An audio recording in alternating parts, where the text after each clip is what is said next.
Oke, selamat siang pemirsa. Berjumpa dengan saya Indra Firmansyah dalam acara Seputar Berita Semada edisi Kamis 7 November 2024. Kami akan menyampaikan berita-berita terbaru dan inspiratif seputar kegiatan siswa SMA Negeri 2 Ngawi yang telah kami rangkum pada Seputar Berita siang hari ini. Salah satu berita utama kali ini adalah peluncuran buku yang dibuat oleh siswa Semada untuk mendukung penyandang disabilitas. Para siswa Semada yang tergabung dalam organisasi Disability Pulse berinisiatif menciptakan sebuah buku yang tidak hanya bermanfaat, tetapi juga penuh makna sebagai bentuk kepedulian terhadap akses informasi yang inklusif dan setara. Bagaimana proses pembuatan buku ini, apa tantangan yang mereka hadapi, dan bagaimana kontribusi para siswa Semada dalam mendukung komunitas disabilitas di lingkungan kita? Semua akan kami ulas dalam liputan berikut ini. Berikut adalah kisah lengkap dan para siswa Semada yang terlibat dalam proyek ini. Saksikan selengkapnya. Berikut adalah cuplikan dari hasil buku yang diciptakan oleh tim Disability Pulse siswa SMA Negeri 2 Ngawi. Melalui buku ini, mereka berharap bisa memberi kontribusi nyata dalam mendukung kesetaraan dan akses informasi bagi penyandang disabilitas.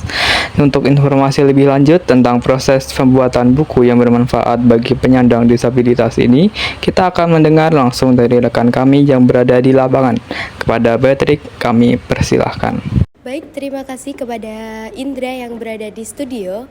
Saya Kasana Bedring melaporkan langsung di Perpustakaan SMA Negeri 2 Ngawi. Dan saat ini saya bersama Kak Indira yang selaku pencipta karya buku Disability Pulse yang akan saya tanya-tanya. Halo semuanya, saya Indira Safanuraza, saya adalah pencetus buku Disability Pulse. Baik, apa nih yang Kak Indira ini menciptakan buku Disability Pulse? Oke, jadi sebelumnya pasti kita ngelakuin riset dulu ya, kenapa kita buat Disability Pulse, buat di beberapa lomba bisnis plan. Jadi awalnya itu kita riset dulu ke sekolah luar biasa di Ngawi dan juga perpustakaan di Ngawi, karena kita ngelihat bahwa adanya krisis buku Disability Pulse buat menaikkan literasi anak-anak di jenjang umur SD sampai umur 14 tahun. Dan juga diperkuat dengan data sekunder, kita tahu bahwa di ranking PISA sendiri atau pada bidang literasi Indonesia itu pada ranking 68 dari 80, berbeda sekali daripada negara-negara tetangga seperti Malaysia dan juga hal lainnya. Udah banyak inisiatif yang pemerintah lakukan, tapi kami lihat bahwa kok tidak ada inisiatif untuk yang disabilitas ya, seperti itu. Baik, kapan nih buku pertama kali mulai ditulis dan Kak Indria membuat sekarang tepatnya kapan untuk meluncurkan buku ini? Oke, jadi pertama kali kita buat itu sekitar bulan Mei. Itu saya dan Meilani selaku pembuat pertamanya, kita ingin melombakannya di lomba fiksi 2024, yaitu lomba dari Kemdikbud atau Puspresnas. Itu adalah Festival Inovasi Karya dan Wirausaha, dan kami membutuhkan waktu sekitar 1 bulan untuk memproduksi buku tersebut. Oke, di mana nih buku Disability Pulse ini bisa didapatkan oleh khalayak atau khususnya penyandang disability? Kami harap secepatnya agar jika sudah mendapatkan exposure dan mendapatkan funding yang tepat oleh organisasi di luar Disability Pulse yang sedang kami tinjau, yaitu dari organisasi Shantanu Indonesia. Jadi saat sudah mendapatkan funding dan bisa meluncurkan hal pertamanya akan bisa didapatkan di berbagai perpustakaan yang ramah Disability Pulse. Nah, baik, di balik pembuatan buku ini itu pasti ada orang yang di latar belakang. Kira-kira timnya itu siapa aja nih? Oke, tim pertama kami itu cuma 2 orang, yaitu saya sebagai pencetus ide dan sebagai yang meng-R&D ide-idenya, dan juga Putri Meilani Sekarwangi yang menjadi tugasnya itu mengilustrasikan gambar-gambar dan sebagainya. Dan juga kami dibantu mitra yang sangat baik, yaitu Mitra Wakafin Braille untuk membantu penulisan Braille-nya, dan juga mitra percetakan yaitu Dava Printing yang dimana mereka bisa mencetak emboss teksturnya dan sebagainya. Dan juga tidak lupa mitra sustainability kita atau mitra berkelanjutan kita, yaitu Rubah Kertas untuk menciptakan kertas benih bayamnya. Baik, mengapa nih Kak Indira merasa penting untuk buku yang ditujukan menyandang disabilitas? Nah, sampaikan dengan buku ini.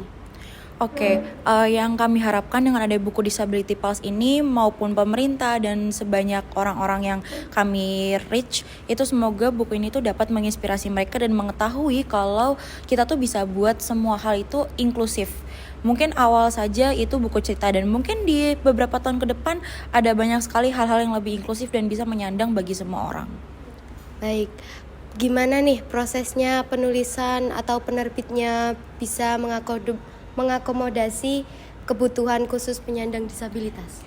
Pasti awalnya ada banyak banget masalah ya, karena ini kan buku menyandang disability pulse, yaitu buku untuk disabilitas dan jarang banget ada yang bisa melakukan hal tersebut. Awalnya kami ngerasa kayak, oh apa kita nggak usah ngelanjutin karena ini sepertinya mustahil banget. Dan ternyata alhamdulillah ada titik terang di mana kita bertemu Wakafin Braille dan mereka sanggup untuk membuat prototipnya untuk penulisan Braille-nya. Lalu kebetulan karena saya asli dari Jakarta, jadi kita juga connect ke percetakan di Jakarta untuk bisa membuat tekstur emboss braille-nya. Dan kalau misalnya bisa dilihat sendiri, Disability Pulse ada 3 edisi, yang satu edisi spesial bersama Marsh NIC.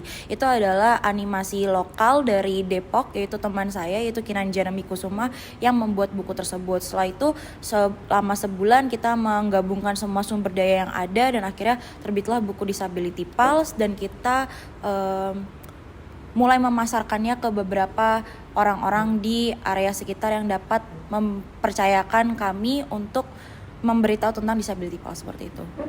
Nah, menurut Kak Indira, buku ini tuh kira-kira bisa memberikan dampak positif bagi penyandang disabilitas atau juga masyarakat secara umum? Oke, sudah pasti sebelum kita buat produk itu kan kita harus punya business management canvas-nya dulu ya. Dan kita harus mengetahui adanya value proposition dalam buku tersebut. Nah, value proposition di buku ini sudah pasti kita pastikan bahwa bisa menjangkau semua masyarakat agar pasar tersebut luas. Dan juga kami padukan dengan segmented targeting dan positioning yang tepat, maka dari itu buku ini akan sangat berdampak positif dan bisa diakses dimanapun. Karena walaupun kami juga fokusnya disabilitas, tapi buku ini juga bisa diakses dengan gambar dan teks alfabet, jadi bisa menyasar bagi semua orang. Dan juga buku ini desainnya ergonomik dan tidak akan menyakiti karena pinggirannya itu tumpul, jadi memastikan bahwa disabilitas maupun non-disabilitas itu dapat menikmatinya. Dan bagi anak-anak yang ingin mengetahui tentang sustainabilitas atau keberlanjutan, mereka bisa mulai belajar dari Disability Pulse yang memiliki audiobook yang digunakan menggunakan kertas benih bayam. Jadi setelah mereka penggunaannya mungkin sudah 2 tahun atau 3 tahun dan terasa usang, mereka bisa langsung membuangnya seperti itu dan menumbuh menjadi benih bayam. Baik. Dalam pembuatan buku ini itu pasti ada tantangan yang dihadapi. Kira-kira apa nih yang membuat Kak Indira saat membuat buku ini kesulitan atau tantangannya? Tantangannya sudah pasti kita memastikan bahwa adanya sumber daya, karena itu kan menyangkut pada inklusivitas, yang dimana inklusivitas itu nggak semua percetakan normal ada. Jadi kita harus memastikan bahwa supply chain tersebut berdekatan, karena kalau pada kasusnya jika supply chain tersebut berjauhan seperti cetakannya ada di Ngawi namun Braille ada di Jakarta, itu akan menyusahkan kami atau menyulitkan kami untuk mempercetakannya dan memastikan bahwa quality controlnya baik seperti itu. Paling itu aja sih buat kesulitannya. Oh iya. Baik, terima kasih atas waktunya dan saya kembalikan ke studio. Baik, selamat siang pemirsa. Jadi saya di sini bersama dengan salah satu pihak yang berkontribusi dalam penciptaan buku untuk kaum disabilitas dengan saudara Melani. Jadi di sini saya akan memberikan beberapa pertanyaan yang mungkin masih belum dipahami oleh para pemirsa. Jadi yang pertama, Disability Pulse itu apa ya? Oke, jadi Disability Pulse itu adalah sebuah project yang kami buat dengan membuat produk sebuah buku yang ramah disabilitas, inklusivitas, dan inovatif juga. Gitu. Jadi buku itu adalah sebuah buku cerita anak yang ada akses braille-nya, juga disertai dengan akses audiobook juga. Seperti itu. Lalu untuk adakah itu yang melatar belakangi untuk pembuatan buku ini, mungkin hal-hal yang menginspirasi, apakah ada? Oke, kami memutuskan membuat buku ini karena setelah kita melakukan survei, jumlah buku cerita anak dengan akses braille itu ternyata minim, terutama di Ngawi ini juga. Kebanyakan itu setelah kami melakukan riset di SLB dan di Perpusda juga, itu ternyata belum ada buku cerita yang berbasis braille seperti itu. Adanya itu kayak kitab Al-Quran gitu. Tapi untuk buku cerita anak itu ternyata belum ada. Baik, untuk selanjutnya bagaimana nih reaksi orang-orang sekitar tentang diterbitkannya buku ini? Oke, alhamdulillahnya dengan adanya buku ini ternyata kita mendapatkan banyak dukungan juga, terutama dari pihak SLB-nya langsung, dari muridnya juga, dan juga dari gurunya yang ternyata juga sangat suka dengan adanya produk buku ini seperti itu. Ya, sekian mungkin pertanyaannya yang mungkin dari pemirsa masih dibingungkan. Terima kasih Saudara Melani yang telah menjawab. Selamat siang. Wassalamualaikum warahmatullahi wabarakatuh. Bayangkan dunia di mana setiap anak bisa merasakan indahnya sebuah cerita, bukan hanya melalui penglihatan tetapi juga melalui sentuhan. Inilah buku Braille pertama yang dibuat secara lokal di Indonesia dengan ilustrasi timbul taktil, didesain dengan cinta untuk anak-anak Indonesia yang memiliki disabilitas, bernama Disability Pulse. Buku ini lebih dari sekedar sentuhan, dengan halaman audiobook yang memiliki kode QR yang membuka versi audio, sehingga setiap anak dapat mendengarkan cerita, merasakan tekstur, dan larut dalam dunia imajinasi dimanapun dan kapanpun dengan bantuan integrasi Spotify. Namun, tidak berhenti di situ. Satu halaman dicetak di atas kertas yang bisa ditanam. Setelah dibaca, halaman ini dapat ditanam dan tumbuh menjadi kehidupan baru. Cara sederhana untuk membantu menyelamatkan bumi. Dari tangan Indonesia untuk anak-anak Indonesia. Bersama-sama kita ciptakan masa depan inklusif di mana setiap anak dapat belajar, merasakan, dan tumbuh. Ini lebih dari sekedar buku. Ini adalah hadiah kesempatan, inklusivitas, imajinasi, dan keberlanjutan. Bantu kami membuat perbedaan bersama Disability Pulse dengan mendengar review di Pulse habis ini ya. So I really recommend, and this is a one solution yang sangat menarik. Semuanya desainnya juga oke, desainnya juga bagus, sangat lucu ya. Terima kasih kepada Indra yang berada di studio. Saya Kasana Bedrik melaporkan langsung di SMA Negeri 2 Ngawi, dan saat ini saya bersama Kak Reno Alfriansah sebagai duta SMA yang mereview buku Disability Pulse yang akan kami tanya-tanya. Baik, dengan Mas Reno. Ya, selamat siang. Ya, kami di sini mau bertanya, apa nih yang pertama kali Mas Reno menjadi menarik perhatian saat mereview buku Disability Pulse? Oke, jadi yang pertama kali menarik perhatian saya terhadap buku Disability Pulse pertama ya pasti adalah brandingnya Disability, yang dimana buku ini adalah salah satu buku yang ramah kepada teman-teman disabilitas kita, khususnya teman-teman yang tunanetra, di mana di buku ini memiliki sistem yang namanya Braille. Nah, sistem Braille ini itu bertekstur. Jadi ketika teman-teman tunanetra itu tidak bisa melihat, tapi dia bisa meraba. Dengan meraba ini dia bisa mengerti arti atau maksud yang ditujukan dari buku tersebut gitu. Baik. Nah, pendapat Mas Reno nih apa tentang gimana, apakah buku sesuai dengan kebutuhan pembelajaran bagi penyandang disabilitas? Oke, sebenarnya apabila buku ini dikatakan sesuai atau tidak dengan pembelajaran, sebenarnya buku ini tuh tidak terlalu sesuai karena buku ini tuh bersifat cerita. Jadi untuk menambah wawasan saja, bukan yang seperti kita belajar seperti umumnya seperti IPA, IPS, matematika, bukan. Tetapi buku Disability Pulse ini adalah buku yang tujuannya kita untuk menambah pengetahuan, seperti yang sudah dirilis adalah Ibu Kita Kartini. Nah, dengan adanya buku Disability Pulse ini, meskipun tidak memenuhi pembelajaran yang benar-benar seperti IPA, IPS dan lain sebagainya, tapi secara tidak langsung kita bisa untuk belajar lebih lanjut terkait culture-culture yang ada di Indonesia gitu. Baik. Nah, kira-kira di mana nih Mas Reno pertama kali mendengar tentang buku disabilitas ini? Pertama kali saya mendengar buku disabilitas ini sebenarnya diajak kerjasama dulu sama Kak Rara.